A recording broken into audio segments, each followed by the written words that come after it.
Ադրբեջանական բենզին է վաճառում հայաստանյան որոշ լցակայաններ, օգտվեք։ Իհարկե ոչ։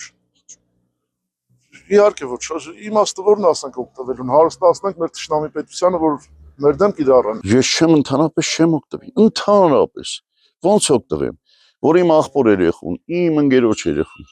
իմ հայազգի երեխուն 10,000 երեխու տարան դրին հողի տակ, ես հետո եմ դրան փող տամ, հələ հիշեք մի հատ հետ գնացեք նայեք մեր Վարդան Սարգսյանն ինչ ասը։ Եթե մենք մեր բանակը չպահենք, հետո ուրիշի բանակն ենք պահել։ Այսօր այսինքն մենք ուրիշի բանակն ենք պահում։ Չէ, ինչ օգտվեմ, որ հələ մի բան էլ թանկարժի օգտվենք։ Հենա Ռուսաստանից ով բերի վաճառել Ռուսաստանից, որ գազը Ռուսաստանից կգա, Պարսկաստանից կգա հեղուկ գազը։ Էժան գնով, ռուսն էլ ասում է, հիմա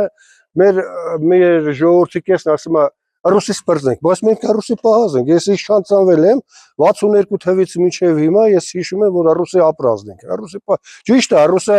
ռուսին չեմ հարգում ասենք որպես բան, բայց ռուսի պահվածն է, Հայաստանը ռուսն է պահել, մինչև այսօր էլ ու էլի պետք է պահի։ Ախր օգտվես, չեմ ուզում օգտվեմ, բայց նույնքին այլ այստեղ էլ խապեց այդ ստաղոսը, ասեց 450 դրամ է, հələ անցնում եք, տեսեք 450 դրամա, թե 520 դրամա նույն ադրբեջանական բենզինը։ Ես լիժբա ավելի լավը ոդկով մանգամ, քասե 100 դրամով ադրբեջանական բենզին գնեմ օգտագործեմ։